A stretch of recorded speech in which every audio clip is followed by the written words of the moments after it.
Bonjour à toutes et à tous, c'est Hermès, j'espère que vous allez bien. On est jeudi, je posterai cette vidéo à 7h du matin à faire un tout petit update sur le Bitcoin qui commence à reprendre des couleurs. Est-ce qu'on est parfaitement dans notre objectif de prix pour retourner vers les 47 500, 48 000 $? On va en discuter. Beaucoup de demandes de petites cryptos qui commencent, je pense, aussi à reprendre des couleurs. Vous devez voir sur vos échangeurs ou sur vos wallets des petites altcoins qui reprennent du 10, 12, 15, 20, 25% peut-être pour certaines d'entre elles. Donc c'est une très bonne nouvelle. Est-ce qu'on lève les bras en l'air, c'est gagné, on est reparti, Bitcoin à 100 000? Non, pas du tout, hein. On en avait parlé dans les précédentes vidéos. Donc si vous venez de nous rejoindre, n'hésitez pas à vous abonner.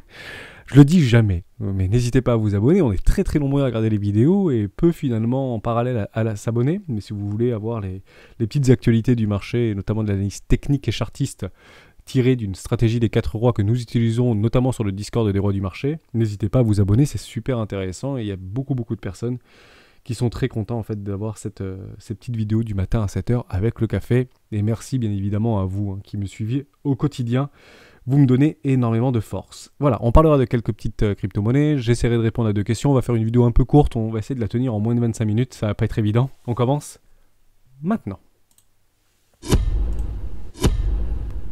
Allez, je dis rapidement, vous n'hésitez pas à venir sur le roi du marché. C'est le Discord. On est plus de 2500 aujourd'hui. On avait d'ailleurs beaucoup parlé ce matin sur Galéon. Donc j'espère que la vidéo d'hier midi vous a plu. N'hésitez pas à échanger avec moi. J'ai eu beaucoup de retours d'expérience par rapport à des personnes qui font partie aussi du monde médical. C'est très agréable en fait d'échanger avec eux sur le Discord puisqu'en fait on gagne énormément en analyse fondamentale. Juste en échangeant avec les personnes du Discord, il y a beaucoup de personnes qui sont expérimentées sur les marchés financiers, donc parfois traditionnels mais également cryptoactifs. N'hésitez pas à venir nous rejoindre. Le lien sera en description et vous y retrouvez dans l'onglet de documentation une petite stratégie qu'on utilise chez les rois qui s'appelle la stratégie des 4 rois. C'est une dizaine de pages. N'hésitez pas à la télécharger, la lire, vous en imprégner. Il y aura des corrections qui seront apportées dans les prochains jours. Donc je ferai une annonce dès que ce sera fait. Mais voilà, si vous voulez vous en imprégner, pourquoi pas vous en inspirer pour vous aussi trouver votre propre style de trading ou d'investissement moyen long terme. C'est ici que ça se passe. Côté Bitcoin, donc on voit cette petite remontada tranquillement. Est-ce qu'on va réatteindre ou pas notre range précédent aux alentours des 48 500 $? Bonne question. On a partagé quelque chose avec Dastar sur l'analyse graphique dans le Discord. Je ne sais plus où c'était, où est-ce qu'on avait mis ça. On va essayer de le reprendre. On avait mis un petit parallèle entre ce qui s'était passé hier par rapport à notre Kingfisher. Voilà, c'était juste là. On avait cherché en fait des clusters de liquidation de vente ici. Donc en fait, très simple, vous avez le prix théorique qui est ici. Enfin, le prix théorique, non, pas du tout, c'est le prix actuel. Et en fait, sur The Kingfisher, c'est un petit site. Il faut payer une quinzaine d'euros par mois, je crois, maintenant pour avoir les datas. Ou c'est gratuit, je sais plus si c'est une quinzaine d'euros par mois ou c'est gratuit. Faudrait regarder. Kingfisher, c'est un site, vous pouvez le trouver assez facilement. Il y a beaucoup de sites qui reprennent ce type de data sur les carnets d'ordre et sur les différents exchanges. C'est clairement de la data dite publique, entre guillemets. Et vous pouvez récupérer plein d'informations très pertinentes en fonction de ces informations-là qui ne sont que des billets psychologiques ou des billets de confirmation, ce qui nous permet d'agir avec un tout petit peu plus de rationalité lors de nos prises de position, que ce soit dans le trading ou dans l'investissement moyen long terme. Bien évidemment, il n'existe à ma connaissance, mais vous pouvez peut-être me le dire dans les commentaires, aucun indicateur magique. On peut parler du H-Ribbon, on peut parler du stock to flow de plan B, on peut parler de tout ce que vous voulez. Il n'existe pas, à ma connaissance, d'indicateur magique, mais je peux peut-être me tromper. Et à ce moment-là, pourquoi pas en faire bénéficier l'intégralité de la communauté. Ça nous fera gagner beaucoup de temps pour être tout à fait honnête et accessoirement beaucoup d'argent, bien évidemment. Donc là, on avait des clusters de liquidation de vente qui ne sont plus là. Voilà, ils ont disparu. Alors, c'est dû à deux choses. La première chose, c'est que on clôture lors des rebonds techniques pour justement pas se faire liquider. Donc, on clôture très rapidement. Et généralement, les shorters sont plus avancés que ceux qui achètent ce marché ou qui longuent le marché sur les dérivés. Il est beaucoup plus facile dans la psychologie des jeunes arrivants ou des débutants d'acheter le marché plutôt que de le vendre. Parce que tous les retracements sont des occasions en or de rentrer sur un marché. C'est pas forcément exact, mais effectivement, dans l'idée, c'est mieux d'acheter un marché qui baisse et de vendre un marché qui monte. Donc ça, ce sont des petites thématiques qui sont ou des petits concepts de trading ou d'investissement qui sont tout de suite compris, même par les plus débutants, et on s'aperçoit que quand on commence à mettre des shorts en place, des options, des calls, des puts, etc., on passe automatiquement dans un apprentissage un peu plus élevé hein, par rapport au marché financier. Et à ce moment-là, on est beaucoup plus réactif. Ok, donc c'est peut-être pour ça que en voyant un petit regain, tout le monde l'avait vu ce cluster et ça a très très vite liquidé. Il y en a encore, rassurez-vous, hein, on peut aller encore en chercher. Et vous pouvez même être étonné du nombre de shorts qui pourraient se faire liquider, parce que je rappelle que ici, il me semble que je suis que sur Binance, mais je peux me dire une bêtise. Je ne sais pas si c'est un agrégat ou c'est juste les... Je crois que c'est que des données de Binance. Donc vous voyez, il y en a plein d'autres. Hein. Vous avez STI, BigStrike, KuCoin ou OKEx, etc. Ok. Bon, on voit quand même un tout petit cluster de long ici qui s'est positionné sur les 42 000 $. Donc est-ce qu'on irait les chasser et pour après repartir éventuellement quand le train sera un peu plus déchargé? Ce n'est pas complètement à exclure. D'accord, on va revenir sur le Bitcoin. Je vais passer en... Je le fais rarement, mais je vais passer en 4 heures, juste pour vous montrer quelque chose. On était en fait dans un range jusqu'à maintenant. D'accord? Donc on était dans un range qui se trouve juste ici. Ok? Il me semble... Et oui, je vais le prendre ici. Et le range qui se trouvait juste ici. Donc on va chercher en fait notre bas de range. On va chercher notre haut de range. On vend les hauts de range pour acheter les bas de range. Et là, on est en train de casser en 4 heures. On attendra bien sûr la bougie, hein, en daily et non pas en 4 heures pour confirmer le break de ce range par le haut. On attendra en daily. Donc ce sera ce soir, je crois, vers 1h du matin. Ok? Donc soyez patients. Inutile d'être sur les écrans, mettez juste une alerte. Si on vient casser au-dessus, c'est gagné et tant mieux. Et je pense qu'on pourrait continuer à la pousser haussière. Alors c'est très intéressant parce que par rapport au précédent mouvement que je vais chercher sur cette précédente structure en 4 heures, je vais chercher mes bottoms de marché. Je ne prends pas ici. Parce que mon range avait commencé juste ici, là c'est de la chasse à la liquidité. On vient exactement, hein, c'est chirurgical à chaque fois, hein, mais conserver en fait un premier arrêt sur les 3,82. Vous le voyez juste ici, on vient bien travailler les 3,82. Donc là on est en train de le briser. Formidable, formidable, c'est une excellente nouvelle de voir ça en train d'apparaître sous nos yeux. Donc premier arrêt ici, ici haut de range, ici bas de range. Quand on était là il y a quelques heures, je vous dis le plus probable c'est d'aller chercher le bas de range ou de casser. Et si on vient casser le premier arrêt, pullback, prochain arrêt, où ça? Zone de rechargement de vente moyen terme, hein, court terme. Hein, ça ne sera pas gagné, hein, on est bien d'accord. Hein. On ne va pas partir go les ATH Bitcoin à 100 000. Hein. Donc on va se mettre un take profit ici, un hedge position, vous appelez ça comme vous voulez. Et on se trouverait donc entre les 44 000 $ et les 46 000 $. Okay. Derrière, on peut très très bien aller chercher d'anciens high juste ici, où il y a des stops évidents de shorteurs agressifs, ici également. Ceux-là, ils sont déjà partis, bonne liquidation. Il n'y en a pas eu tant que ça, hein, d'accord? C'est pas des milliards qui ont été liquidés, pas du tout. Hein. Les mouvements doivent être très puissants pour liquider plusieurs centaines de millions ou milliards de dollars de liquidation. Donc ici, il y en a des gros, et ici, après, il y en a des gros, et après, on va aller chercher beaucoup plus haut, ok? Hein, je suis en 4 heures, hein, je suis pas en daily ou en weekly. Hein. Donc il y a beaucoup de poches de liquidité à aller chercher, possible qu'on aille chercher ces poches de liquidité tôt ou tard. Mais d'ici là, on peut très bien faire un nouveau plus bas. Pourquoi? Parce que si on efface tout, donc c'était juste à court terme, parce que c'est bien aussi de remettre les choses dans leur contexte, ça fait travailler nos émotions, et plus on vient d'arriver sur les marchés, plus on a tendance à mettre des toutes petites time frames. Donc 4 heures, je le fais déjà très rarement, mais si vous commencez à faire du 1 heure, du 30 minutes et du 15 minutes, vous voyez des choses, c'est juste incroyable. Quoi. Vous voyez des M partout, des W partout, des tout ce que vous voulez partout. Donc vigilance avec ça. Par contre, on peut très bien faire quelque chose de très très simple, c'est de tirer par rapport à nos précédents ATH. À ce moment-là, je vais repartir en daily, on va chercher notre précédent top de marché, donc c'est un V-top ici, mais en weekly, et bien un M-top en daily, d'accord? Donc moi, je veux confirmer pour des retournements de tendance long terme, retour en bear market, des M en weekly, c'est très important pour moi. Donc derrière, on irait éventuellement chercher le premier arrêt. Étonnamment, ce premier arrêt est exactement au-dessus de nos précédents highs de la précédente structure, de la continuation de tendance, c'est juste magnifique. Donc on irait peut-être aller chercher tous les highs ici, faire une toute petite mèche, ne pas clôturer au-dessus de notre premier arrêt, et de faire quoi? Un nouveau plus bas. Pourquoi? Parce que tant qu'on ne vient pas casser le premier arrêt, le plus probable c'est quoi? De faire un nouveau plus bas. Voilà, c'est pour ça que depuis quelques jours, je vous dis, target 48 500 $ pour aller chercher des postes de liquidité évidentes, et que les vendeurs agressifs défendent leur prix ici, ce serait complètement réaliste. Bon, derrière, si on vient casser ce premier arrêt, on repart en bas, on ne perce pas nos précédents lots, et on fait une magnifique structure, retournement de tendance, c'est reparti, direction 58-62 000 $, voire plus haut, en fonction de la hype derrière, si les gens continuent à shorter ce marché, etc. Voilà, donc hop, on efface tout, on prend du recul, notre premier arrêt, il est ici, d'accord? Donc tant qu'on ne vient pas clôturer au-dessus des 51 000 $, rien n'est gagné, rien n'est joué.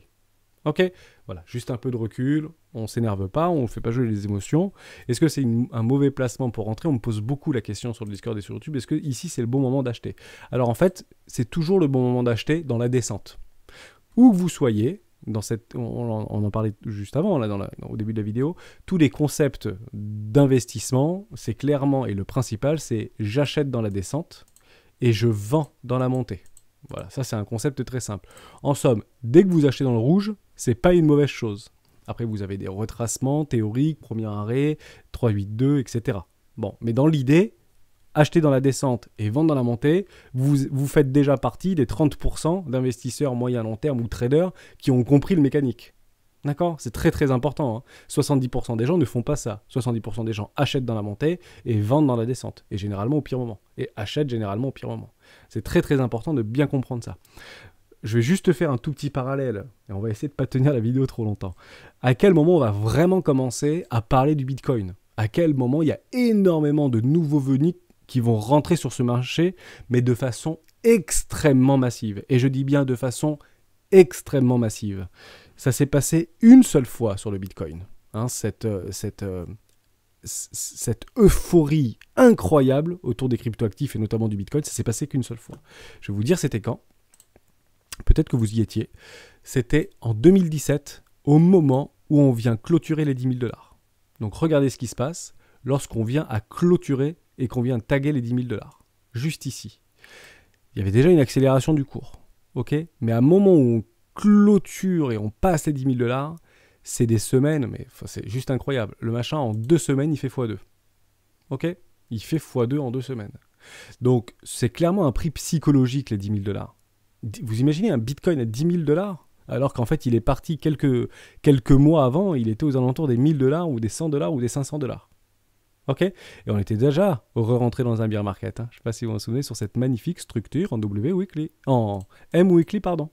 Donc les M-Weekly, les M-Top et les W-Weekly, c'est pas nouveau. Hein. C'est depuis tout le temps, en fait, hein, tout simplement. Je suis actuellement en Weekly. D'accord? Tout simplement. On vient rechercher une ligne de cours, enfin on va pas refaire le monde. Hein. Mais clairement, il y avait déjà des professionnels qui étaient rentrés sur ce marché et qui guidaient ce marché à la baguette magique. Hein. Il n'y a aucun problème avec ça. Rassurez-vous, le Bitcoin n'est pas du tout la monnaie du peuple et en tout cas n'est pas du tout géré au niveau de son cours par le peuple, bien évidemment.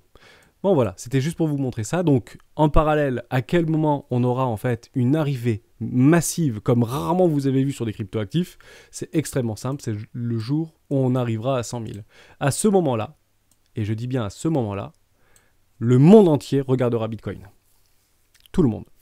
Comme ce qui s'était passé en 2017. Rappelez-vous qu'on avait passé la boutique du coin sur TF1, à un 20h, enfin sur le 20h ou sur le 12-14 là, de TF1. Il faut quand même imaginer. Est-ce que vous avez vu depuis une émission dédiée au Bitcoin depuis ce break des 10 000 $? Non, vous ne l'avez pas vu ou de façon très éphémère. Okay, mais là, je peux vous garantir que TF1 reparlera très probablement du Bitcoin. Et d'ailleurs, la target de JP Morgan, c'est 100 000 $ pour 2022. Moi, je suis très content de l'avoir entendu. Je vois beaucoup d'influenceurs et beaucoup de médias dédiés à la crypto-monnaie que bah, voilà, Goldman Sachs, c'est le diable, il faut surtout pas l'écouter. Bitcoin, c'est maintenant qu'il faut vendre parce qu'il dit que c'est 100 000. Oui, éventuellement, vendez juste en dessous des 100 000 si vous voulez. Parce que je vous rappelle qu'ils nous avaient quand même annoncé, nos amis de Goldman Sachs, qu'ils clôturaient le 31 décembre, enfin fin 2021, décembre 2021, S&P 500 à 4800 points. Bon, on va pas se mentir, je crois que c'est la première fois qu'ils ont bon, quoi. On va revenir sur le S&P si vous le souhaitez, mais on était pile ici, 4800 points sur le S&P 500 le 31 décembre ou le 30 décembre 2021. Donc, on est d'accord qu'il commence à avoir un petit peu des structures pas très très jolies, okay, notamment sur le Nasdaq, sur les valeurs technologiques. Donc, clairement, quand on dit quelque chose, c'est on l'atteint, c'est incroyable, Goldman Sachs a raison, achetez tout. Achetez à fond. Il faut acheter maintenant. Vous voyez ce que je veux dire? Mais derrière, ça va bien faire des poussées haussières. S'il n'y a pas d'élément fondamental externe. Donc vous pouvez très bien, si Goldman Sachs dit 4500 points pour les S&P, bah vendez juste en dessous. Au même titre que Bitcoin à 100 000, bah vendez juste en dessous des 100 000. Mais ne vendez pas nécessairement maintenant. C'est le pire moment. On voit que la peur est revenue, on commence à revoir de toutes petites structures en daily, et elles sont très très éphémères. Donc soyez patients, mais c'est pas dans la peur qu'il faut vendre, pas du tout. Hein, ça fait plusieurs semaines que je vous le dis maintenant. J'espère que je suis très clair quand je vous dis ça. On posera des tops de marché, c'est mon sentiment et c'est mon expérience qui parle. Encore une fois, c'est très très personnel. Et c'est important de bien le comprendre comme ça, comme quoi c'est quelque chose de très personnel. On ne peut malheureusement pas poser des tops de marché long terme dans la peur. On la pose dans l'euphorie. Si on revient en 2017, c'était Bitcoin à 100 000 ou rien. Mais tout le monde vous le disait, quoi. Tous ceux qui étaient dedans, déjà ils étaient pris pour des farfelus, pour des fous, pour des illuminés. Mais bon, peut-être qu'ils avaient raison, et dans le doute où ils ont raison, il faut acheter. Vous comprenez un petit peu la mécanique? Et c'est en fait ici que vous savez peut-être des semaines que vous parlez à vos proches de Bitcoin, à votre frère, à votre cousin, à votre oncle, à votre père, et vous dites Bitcoin c'est l'avenir. Il vous prend pour un fou. Il dit arrête tes bêtises, Didier, arrête tes bêtises. Mais vous allez voir que quand il sera à 100 000 $, votre père il va vous rappeler, ou votre oncle ou votre cousin il va vous rappeler pour dire Benoît, c'était quoi déjà Bitcoin? Où est-ce qu'on peut en acheter? C'est quoi ton site, toi? Ouais, mais moi je t'en parlais, il était à 42 000 $, il n'était pas 100 000. Je dis pas que ça va arriver, je dis que c'est clairement, d'un point de vue psychologique, que ça se passe comme ça. Je voulais vous faire un tout petit parallèle par rapport au Bitcoin. Hop, on y revient tout de suite. Par rapport à un site que je vous ai rarement présenté, je l'en avais présenté au début de la chaîne, c'était ExoChart. ExoChart, en fait, vous avez tous les ordres qui sont sur les canets d'ordre qui sont exécutés, que ce soit sur le marché ou en limite, par rapport à des volumes de vente. Et je voulais vous en parler, ExoChart, donc c'est complètement gratuit, hein, ExoChart, vous avez juste à mettre votre adresse mail, etc. Je suis en weekly, j'ai le delta profil, ici, et je ne touche à rien d'autre. Ok, c'est 20 ticks, donc W je suis en semaine, delta profil. Et vous voyez en fait, moi ce que je regarde juste sur ce type d'outils, c'est clairement en fait les dominances par rapport au volume, que ce soit plutôt acheteur ou plutôt vendeur.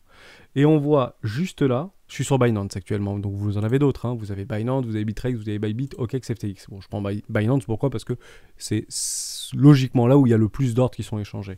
Et vous avez des énormes, on parle en semaine, hein, sur des niveaux de prix, hein, sur les 41 700 $, 357 millions de dollars, mais plutôt axé à la vente.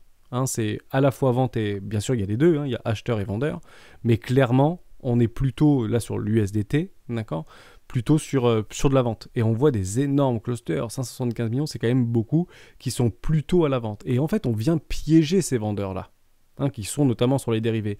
On vient les piéger. Et on voit que les plus grandes bougies, moi c'est ça que je regarde et que j'aime bien regarder, les plus grandes bougies sont souvent là où le cours va aller à l'opposé pour venir les faire souffrir. On voit que c'est clairement des vendeurs là qui sont plutôt majoritaires. Et si vous descendez, vous avez énormément de vendeurs. C'est du rouge, hein, ou du orange pour moi. Hein. Ici, énormément de vendeurs qui sont coincés. Ok? Tout simplement. Au même titre que quand on était là, hein, sur les 40 000 $, il y avait énormément, mais je vous dis énormément d'acheteurs qui étaient piégés. Et ils ont réussi, ce qu'on appelle, à retourner ce marché. Donc maintenant, si on va beaucoup plus haut, on voit un peu moins bien, mais si on va beaucoup plus haut, vous voyez qu'il y a encore des gros pics ici de vendeurs qu'on peut venir travailler. On peut revenir ici, aller jusqu'en haut, faire sortir. Donc c'est toujours à demi-mesure. Donc tous les gens qui sont ici, qui sont en train de souffrir, on reviendra après sur le cours, c'est exactement pareil. Hein. Mais tous les gens, tous les acheteurs qui sont ici, qui sont en train de souffrir, qui ne se sont pas fait liquider. Si le cours revient chercher les 49 000 $, il est possible qu'ils sortent après Kevin, ces gens-là. Donc ça va refaire en fait une pression vendeuse. Parce que ces gens-là qui ont eu beaucoup peur vont dire « Oula, je vends et je m'en vais de ce marché, je ne reviendrai jamais ». Vous voyez ce que je veux dire? Donc à ce moment-là, ça va faire une nouvelle pression vendeuse. Et là, ici, un peu plus haut, sur les 51 000 $, vous avez énormément de vendeurs. Mais également d'acheteurs qui sont coincés. Hein, il y a beaucoup d'acheteurs qui ont acheté ici. Bien évidemment, on n'achète pas les hauts de range. Et finalement, on s'aperçoit qu'il y a énormément d'acheteurs sur les hauts de range et énormément de vendeurs sur les bas de range. Bon, alors qu'il faut plutôt acheter les bas et vendre les hauts de range. C'est comme ça, c'est la psychologie des marchés. Hein. Quand ça monte, généralement on achète, et quand ça baisse, généralement on vend. Et ici, et c'est clairement ça que je voulais vous montrer, partez du principe que sur ces hauts de marché-là, juste là, il n'y a pas que des acheteurs. En fait, il y a beaucoup de vendeurs. Pour repousser ce prix comme ça, il y a beaucoup de vendeurs, et c'est clairement une petite pattern ici de distribution, qui était très profonde parce que très leveragée, mais c'est clairement de la distribution. Et on le voit très très bien sur ExoChart. Vous voyez, il y a énormément de rouge. Hein. Énormément, c'est impressionnant. Hein. Le rouge qu'il y a vraiment des personnes, des gros portefeuilles. Hein. Là, on parle de millions de dollars. Hein. C'est des millions et des millions de dollars de ventes qui sont ici. On va zoomer très très fort parce que plus on zoome, plus voilà. Là, on parle de 700 millions, 548 millions. 500... C'est des volumes d'échange. Il y a beaucoup d'acheteurs, mais il y a plus de vendeurs. D'accord? Donc bien évidemment que si on revient à chercher ces vendeurs-là, et qu'on vient à casser ou travailler vers les 67 000, 68 000 $, c'est clairement pour faire souffrir tous ces vendeurs qui lâcheront après. Et là, ça peut faire comme un bousson de champagne. La vraie question à se poser, c'est à ce moment-là, est-ce que la population dira, ou la majorité dira, ici, c'est un dead cat band, donc c'est évident que ça va faire une structure comme ça, donc les gens vont vendre massivement, ici, vont shorter dans une zone de rechargement de vente logique, et s'il y a majoritairement des personnes qui vendent parce qu'ils pensent et ils sont convaincus et certains que ça va baisser, à ce moment-là, le plus probable, qu'est-ce que c'est ? Continuation haussière, bousson de champagne, et ça part très fort. Go les 90 000 sur des targets de AB égale CD. Ok, voilà. J'ai fait ce petit parallèle-là. J'espère que ça vous a aidé. On parle de quelques petits cryptoactifs, et puis après on répondra à des questions, mais plutôt demain. C'est pas très grave, on a le temps chez les rois, et comme ça je fais pas une vidéo trop longue. J'espère que je vous ai aidé, mais techniquement, côté Coinalyse, on voit toujours la même chose. Je ferai un update un dimanche sur une vidéo pédagogique de tous les indicateurs techniques que j'utilise. On me le demande beaucoup dans les vidéos des rois. Il n'y a pas de problème. Ouais, je vous expliquerai comment je travaille, comment je le fais, qu'est-ce que c'est, avec une définition claire. Mais je suis très heureux, par exemple, de voir ici le funding. Donc le funding, c'est en fait le prix d'emprunt sur les marchés dérivés et sur les contrats futurs perpétuels notamment, que vous avez en fait ici qui est négatif. Et c'est super de le voir négatif. Regardez, le cours monte. Ici, vous avez le funding qui devient négatif. Je suis en daily et vous avez l'open interest qui continue à augmenter. Bon, qu'est-ce que ça veut dire ? Les gens shortent. Les gens sont pas d'accord pour voir ce prix monter. Bon, qu'est-ce que fait le prix ? Accélération. Ouais, au début de la journée, on devait être à 42 000 et là, on est à 43 800, 43 900. Bon, ça peut, si vous continuez à shorter ou si la majorité continue à shorter, parce qu'on vient de breaker juste ici notre range, en 4 heures, on vient de le voir précédemment. Prochain arrêt, 38 000. Si on vient de clôturer les 38 000, à mon avis, il y aura une capitulation côté vendeuse. Pas énorme, mais une petite capitulation. On clôture les ordres. Donc, achat au marché obligatoirement. Et le cours monte. C'est arithmétique, tout simplement. L'offre, entre l'offre et la demande sur les marchés financiers, notamment sur les exchanges, qui font le prix d'un actif. Tout simplement. Donc moi, je suis très content de voir ici un funding négatif. Ça faisait longtemps qu'on n'avait pas vu du funding négatif. Vous voyez, c'était plutôt ici, là. Et puis on avait fait ce tout petit rallye. Hop, on avait fait le petit rallye ici. Donc soyez patients. Ça peut venir faire un petit rallye, revenir sur les 48 000, 49 000. Pourquoi pas aller chercher avec un peu de force et détermination les 52, ne pas clôturer au-dessus et de repartir parce qu'on ne casse pas le premier arrêt des 51 100 $. D'accord ? Mais on y reviendra, on n'y est pas. Juste pour prendre un peu de recul et pour vous dire qu'on a le temps. Ok ? Ça sert à rien. À minima, attendez des toutes petites structures, même en daily. C'est pas complètement impossible que ça fasse quelque chose comme ça et qu'on fasse des choses comme ça. D'accord ? Et pourquoi pas ça ? Bon, on aime bien tracer comme ça pour essayer de nous... Mais c'est très souvent, parce qu'on repartirait en fait dans un énorme range. On vous dira, ici on est sur le haut du range, et le haut du range, qu'est-ce que c'est ? On retrace très rapidement, mais c'est clairement l'habitude. Le premier arrêt. Bon, c'est assez simple en fait. Ok ? Voilà pour ça. On parle de deux petits cryptoactifs et on finira là-dessus. C'est Romain qui voulait qu'on parle de Super. Parce que Super, il a dû pousser quelque chose. J'en ai du Super. Et il a poussé un truc, ouais. Super. C'est pas Super, ça s'écrit pas comme ça ? Ah mais non, si je suis sur Action, ça va pas marcher. Super USD. Et je finirai pour toi, pas de problème. Je sais plus qui c'est qui m'avait demandé Total Energy. Je me rappelle plus. On a discuté tout à l'heure sur le Discord. Je finirai toute fin de vidéo sur Total Energy, l'action Total Energy. Je ferai un petit update là-dessus. Bon, oui, très très bien. Moi j'y suis. Je suis rentré ici sur cette espèce de petit W weekly clôturé. Il y avait le pullback à reprendre, juste là. Bon, derrière, c'est plus de l'investissement. Même si on est en zone de rechargement d'achat, je vous le cache pas du tout, on est plutôt sur la continuation de tendance. Donc en fait, vous allez me dire, est-ce que c'est intéressant maintenant d'acheter du Super? Oui, c'est toujours intéressant puisqu'on a fait quand même des précédents lots, même si vous l'avez comme ça sur les exchanges. Vous savez, quand sur CoinMarketCap, on est sur 1 centime de dollar. C'est comme Galéon, c'est comme tout ce que vous voulez. Tous les posts ICO, les posts ICO, c'est 1 centime de dollar, 3 centimes. Derrière, ça part en l'air, derrière, c'est revendu. Et puis, donc, on ne casse pas les précédents lots.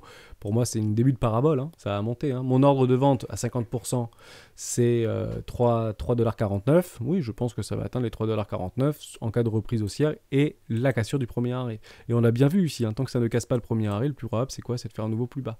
Bon, c'est super bien racheté, je suis content. Moi, je suis content de voir cela parce que sur Phil et sur d'autres, comme on en avait parlé, sur SXP, etc., on avait quasiment fait des nouveaux plus bas, là. Bon, super, il est super. Il résiste mieux. Donc, c'est bien. C'est encourageant. Vous pouvez comparer comme ça des assets, c'est super intéressant. D'accord ?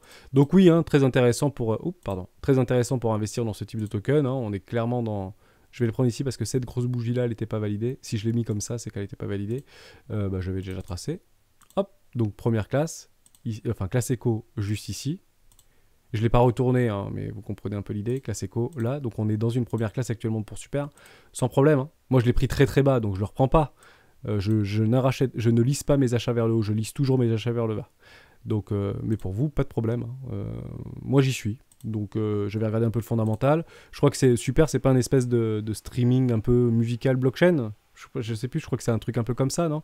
Je l'avais marqué là. Ah non, c'est protocole NTF, enfin NFT, et jeux vidéo. Je sais pas pourquoi je marque NTF à chaque fois. Sécurité token, jeux vidéo. Oui, bah super. Voilà, 200 millions de market cap. Peut-être que maintenant c'est peut-être un peu plus que 200 millions de market cap.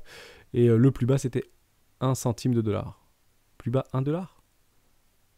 Oui, c'était ici le plus bas, 1 dollar post-ICO, mais derrière, hein, c'était là. Ça a été listé peut-être là, mais enfin super quoi. On est en train de faire des structures, il n'y a pas de problème. W Weekly, dans un énorme W Weekly, on va chercher pile la ligne de coup. Hein, moi je vous le dis, c'est vu et revu, téléphoné, téléguidé. On travaille exactement là, on clôture la bougie en weekly ici. Enfin, vous avez. Les probabilités sont de votre côté, il n'y a aucun souci. Vous avez du 60-40 que ça fasse au minima retour en zone de rechargement de vente. Voilà, 60% de chance. Si vous allez au casino et que vous avez 60% de chance de gagner contre la banque ou blackjack, je pense que vous resterez longtemps au casino. Voilà. Donc, bien sûr, toujours la possibilité de faire un nouveau plus bas. Pourquoi? Parce qu'on n'a pas cassé le premier arrêt. C'est pour ça que je vous dis, on est quand même relativement des warriors. Mais la structure de prix m'encourage complètement à mettre un investissement ici. Si je n'étais pas rentré dans Super, si je n'étais pas rentré plus bas, j'aurais bien évidemment probablement mis un petit investissement ici. Ou, si j'étais le plus patient, faire une toute petite structure en retournement de tendance moyen long terme. Ok pour super. On voulait aussi, parce que j'avais zappé APNFT, donc je pense que c'est aussi dans les NFT. On va regarder si APNENFT, est-ce que ça existe? Oh oui, alors pas sur les gros exchanges. Moi, vous savez, j'aime bien quand c'est sur les gros exchanges. On va regarder s'il y a un peu d'historique, un tout petit peu d'historique. On ira plutôt donc sur CoinMarketCap pour aller voir ce type de choses. On va regarder un peu la capitalisation. Je reprendrai aussi une vidéo, j'avais déjà parlé sur la capitalisation et la dilution, fully diluted ou la capitale de marché. Pourquoi moi j'utilise jamais la capitale du marché, mais plutôt l'intégralité des tokens s'ils étaient libérés. Je referai une vidéo là-dessus, il n'y a aucun souci. Hein. Alors, on reprend sur vidéo pédagogique, ça peut être intéressant. NFT, c'était ça? Oui, ça va être ça que tu voulais qu'on parle. C'est Thibaut qui voulait qu'on en parle. Oui, je t'ai pas oublié, je l'avais oublié hier, donc on va en reparler. Hop, on fait ça. Donc clairement, hein, ça a dû être... J'imagine qu'on a dû en acheter pas très cher. Je suis en USDT là. Ah non, c'est en BTC. J'aurais bien aimé l'avoir en... Ah mais non, si, je suis en USD. Il n'y a pas de problème. Ah bah c'est pas très cher, hein, cette histoire. Hein. C'est du... Je connais pas. C'est sur la blockchain de Tron. Ok, pas de problème. Ça peut être intéressant. Juste par curiosité, je vais aller voir le site pour voir si ça un peu sexy, un peu sympa. Parce que c'est pas très... Enfin, c'est pas parce que c'est pas cher. Hein. Si vous achetez ça, ne regardez jamais le prix. Hein. Le prix d'un actif, on s'en fiche complètement. Hein. Si vous achetez maintenant, vous achetez un truc à 3 milliards hein, de valo. Hein. Donc regardez si ça vaut 3 milliards. Hein, vous me le dites. Je ne sais pas. Bon, bah clairement... NFT, pas de problème, plateforme de gouvernance, white paper, tout ce qu'il faut. Peut-être que ce truc a énormément d'avenir, je n'en sais strictement rien. Maintenant, d'un point de vue chartiste et graphique, on voit qu'on est plutôt dans la accumulation actuellement. Et ce, depuis peu de temps, hein, mai 2021, mais c'est quand même très jeune hein, sur les marchés financiers. Mais on est clairement dans de l'accumulation. Est-ce qu'on casse les précédents lots? Ici, on ne casse pas les précédents lots. On remonte ici, on ne casse pas les précédents lots. Donc on continue en fait à réaccumuler ou à accumuler sur ce token. Malheureusement, ça peut durer des mois et des mois, cette accumulation. Tant que ce n'est pas listé sur des très gros exchanges, il y a peu de chances de faire du x100. Hein, Solana, il a fait x100, ou Sand, il a fait x100, parce que ça a été listé sur Coinbase, ça a été listé sur Binance, ça a été listé partout. Ok, c'est à ce moment-là qu'on commence à voir les vrais potentiels de tokens. Mais vous avez raison, si vous êtes un peu des venture capital, que vous avez bien travaillé sur le fondamental, vous pouvez mettre une pièce là-dedans. Moi, je ne mets pas de pièce là-dedans, parce que c'est malheureusement pas suffisamment liquide. Donc, qu'est-ce que je ferai moi? On peut l'imaginer comme ça. Actuellement, bon, c'était là, hein, par exemple, un truc comme ça. Derrière, ça peut être, ou même comme ça, pardon. Derrière, ça peut partir en l'air, mais alors partir, hein, d'accord? Et derrière, revenir en zone de rechargement d'achat. Et je mettrai à ce moment-là mon Fibo à 0. Mais c'est ici que je rachèterai. Moi, ça m'intéresse pas trop. Sauf s'il y a vraiment de la hype derrière, 250 000 personnes sur Twitter, c'est le rêve. À ce moment-là, c'est listé, ça fait du pump and up. Voilà. Mais c'est juste pour les mercenaires, quoi. Mais moi, non, j'achète pas ça parce que pas suffisamment d'historique et malheureusement pas sur les gros échangeurs. Mais c'est clairement mon point de vue. C'est mon avis, c'est très très personnel. Thibaut, peut-être que c'est un super projet, mais encore une fois, c'est peut-être une super occasion, mais je ne recherche pas, moi, fondamentalement, je ne recherche pas fondamentalement à faire des x100, d'accord? Je cherche... Bon, ça marche plus, ce truc? Allô? Bon, moi, j'ai tout cassé. On va revenir là-bas. Donc, je ne cherche pas, en fait, fondamentalement à faire des x100. Moi, je cherche plutôt à faire travailler un rondement sur un déplacement de valeur vers le nord. C'est plus mon profil. Voilà pour ça. On finira. Alors, on a fait super, on a fait AF. On reprendra Vulcain, Jasmine, Scream. Je vous oublie pas. Hein. Vous m'avez posé plein de questions, mais on en reprend tout au long de la semaine.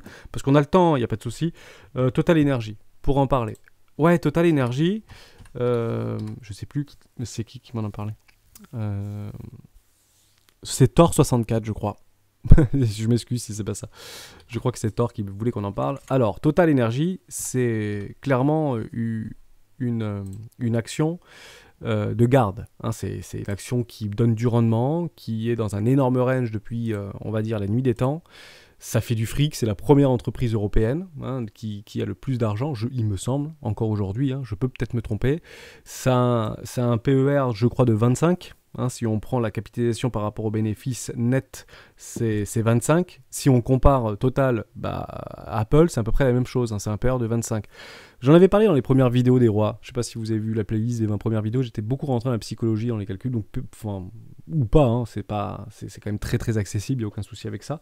PER, vous avez deux possibilités de le calculer, soit vous prenez la market cap globale ou la valorisation totale de l'entreprise divisée par son résultat net d'exploitation.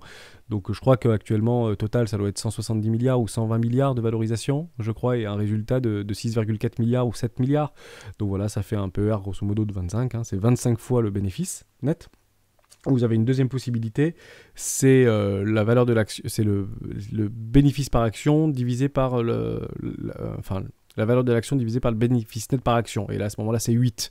Les Américains ne prennent pas les bénéfices nets par action parce qu'en fait, il n'y a pas beaucoup de grosses startups et de grosses boîtes américaines qui donnent des bénéfices. C'est acheter mon action et vous allez faire 10 fois 1000. D'accord? Donc, on est plus à l'américaine. Donc, le PER pour moi, c'est plutôt 25. À comparer, par exemple, vu que Tesla, pour ceux que ça intéresse, Tesla, il a un PER de 170.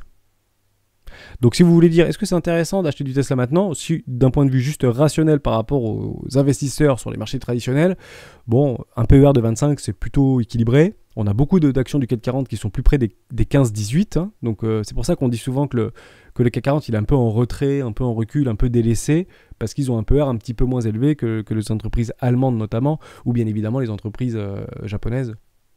Je dis peut-être une bêtise côté japonaise, mais côté américaine, c'est évident. Les PER sont beaucoup plus valorisés sur les entreprises américaines. Mais voilà, Apple, Total, même PER, ça fait du cash. Vous avez des super bénéfices par action. Je pense que c'est des taux de rendement à combien? 8%, 7% encore aujourd'hui. Et on va chercher en fait des extrêmes. Bon, derrière, on fait une super envolée du désert. Derrière, on structure des choses. Je vous le dis et je vous le redis, soyez patient, vous aurez peut-être la possibilité, depuis son introduction en 85, de revenir en zone de rechargement éco. Vous me croyez pas, le machin il est revenu pendant le crack Covid en zone éco. Après, c'est une entreprise pétrochimique qui ne fait pas que du pétrole bien évidemment, ça ne vend pas que de l'essence dans les stations Total, ça fait aussi de la biotech, ça fait aussi de l'énergie renouvelable, ça a racheté Direct Energy, maintenant ça s'appelle Total Energy pour la distribution d'électricité, ça fait plein de choses Total aujourd'hui, c'est une c'est un gros bébé, ok. Bon on me croit pas, c'est revenu en zone de rechargement éco-classe. Donc si aujourd'hui on peut penser que Apple, Google, etc. ou Amazon ne peuvent plus jamais revenir en éco-classe, c'est pas une certitude. Je dis pas que actuellement peut-être que Google et Apple ils sont ici. Je dis pas qu'il y aura du travail pendant des années, mais peut-être qu'un jour on reviendra en éco-classe. Et c'est peut-être dans 10 ans. Et à ce moment-là, je rachèterai massivement des actions Apple dans 10 ans. S'il y a encore du fondamental derrière et si c'est juste un bug internet des années 2030. Mais c'est pas grave, chez Leroy on a le temps. Donc maintenant, on me demande, Thor, je sais pas si je dois revendre mes actions Total, qu'est-ce que je fais? Bon, vous avez des énormes structures de retournement long terme qui ont été complètement annulées par cette énorme W en weekly. D'accord? Actuellement, où est-ce qu'on se trouve? C'est très simple. On va tirer notre Fibo par rapport au précédent, structure et mouvement de marché. On a brisé et travailler notre premier arrêt. Vous voyez le premier arrêt ici, les 382, on l'a brisé, pulvérisé. Derrière, on fait des structures, on revient dessus, on pull back, on refait un W weekly qui annule ce précédent M. Où est-ce qu'on va maintenant dans une zone de rechargement d'achat? Je vous le dis, c'est une très bonne localisation pour pouvoir prendre des profits, un petit peu de profit. Je vous dis pas debout sur la table, on revend tout. Non, non, on prend un petit peu de profit là-dedans. Ce qui est très intéressant, c'est que c'est c'est un TGV, hein, et on n'arrête pas un TGV. Hein, ne shortez pas ce marché en genre de rechargement d'achat, hein, de vente, pardon. Hein. Ça part très très fort total. Hein. Là, il y a des gens qui sont derrière et qui sont en train de pousser cette action. Donc, moi, si j'étais investi, si j'avais beaucoup d'actions totales, évidemment que j'aurais pris des profits ici. C'est une certitude, d'accord? Mais derrière, je le laisse courir. Laissez-le tranquille, ce truc. Hein, vous n'allez pas couper 100% de votre position dans Total. Vous prenez vos profits ici et je vous donne même en 1000, en monthly, une target de prix totalement réaliste par rapport à un précédent retracement sur une extension Fibonacci très long terme. D'accord? Très long terme. Hein. Donc c'est très simple. On irait le chercher. Voilà. Ce ne sera pas exact, hein, je pense, mais à quelques euros près. On pourrait le chercher juste ici. Moi, je target dans cette continuation de reprise haussière de Total Energy, retour 67 $. Enfin, retour, non. Nouvelle ATH 67 $. Voilà. Je pense que ça, il y a dans cet retournement et dans cette... il y a des acheteurs là, hein, d'accord? Vous inquiétez pas, il y a vraiment... Quand vous voyez des bougies comme ça, c'est qu'il y a des gens qui achètent ce marché, mais et ils s'en mettent plein les fouilles. Ça, ils ont un plan, les gens qui font ça. Hein. Si vous voyez du Bitcoin qui commence à partir comme ça, avec force et détermination, c'est exactement ce qu'on... Enfin, d'ailleurs, c'est pas si vous voyez, c'est vous l'avez vu en fait. Hein. Ici, on n'arrête pas un TGV. Hein. Les gens qui ont essayé de shorter ce marché, ils se sont pété les dents. Hein. Je suis désolé de le dire. Bon, à un moment donné, vous avez raison. Bah oui, hein, c'est toujours un marché qui retrace hein, sur de la continuation de tendance. On va chercher les hauts à un certain moment donné. Quand continuation de tendance haussière, il n'y a aucun problème avec ça. Donc je reviens juste sur Total et je finirai là-dessus. Pour ceux qui étaient... Oh, pardon. Total. Voilà. Non, il y a quelque chose qui est en train de se passer. Il y a très peu de chances que ça fasse ça. Hein. Il y a très très peu de chances que ça fasse ça. Ok. Donc prenez un profit. C'est un super endroit pour peut-être un tout petit peu sortir de votre position. Mais léger. Hein. Vous pouvez prendre 25%, 50% si vous avez... Parce qu'à mon avis, vous avez fait x2 là. Non, quasiment. Ah, pas encore. Bah, laissez-le courir un peu. Vous pouvez le laisser à 110% et puis vous enlèverez un petit peu de votre position. Mais on est plus sur du long terme sur les actions, et notamment sur les actions françaises. Je suis content de voir ça, moi, sur le CAC 40, parce qu'il vient de passer les 7000 points. Non, on rattrape un petit peu le retard qu'on avait pris par rapport au S&P. On va pas se mentir. On vient chercher les anciens ATH sur le CAC 40, et on est la France, ou n'est pas la France, quand même 6e puissance ou 5e puissance mondiale, 6e, me semble-t-il. Si vous regardez le S&P, soyez pas étonnés si vous voyez un CAC 40. Enfin, si soyez étonnés quand même. Mais on est d'accord qu'on était quasiment là sur le CAC 40. Regardez ce que ça a fait derrière. Bon, vous serez bien content d'avoir gardé quelques actions totales. Ne les vendez pas maintenant si vous voyez le truc qui fait ça. Hein. Ne pensez pas que c'est impossible.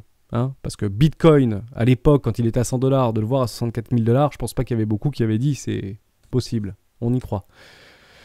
Et Bitcoin à millions, qui sait. Merci à toutes et à tous d'avoir suivi cette vidéo jusqu'au bout. J'espère, Thor, que j'ai répondu un peu à ta question. Si tu as beaucoup d'émotions hein, par rapport à ta position sur Total, allège ton bag. Allège-le. Hein. On peut avoir des émotions à la hausse comme à la baisse. Donc si vous avez beaucoup d'argent là sur votre PEA ou et si vous avez la possibilité de les retirer parce que ça fait plus de 5 ans que vous les avez et que vous les holdez, vos actions Total, n'hésitez pas à vous alléger. On est dans des bonnes situations. Par contre, là, c'est un TGB qui vient de partir. Donc ça peut sans problème faire des plus hauts, et je pense que l'action Total est bien partie pour faire de nouveaux sommets. L'avenir nous le dira, je ne connais pas l'avenir, c'est juste en fait une expérience sur les marchés financiers. Je pense qu'il y a quelque chose qui se passe dans la dynamique interne de Total, et ils ont des bons jours à la de bons jours devant elle, et des bonnes semaines devant elle. Je pense, l'avenir me le confirmera. À bientôt dans une prochaine vidéo des rois du Bitcoin. Ciao.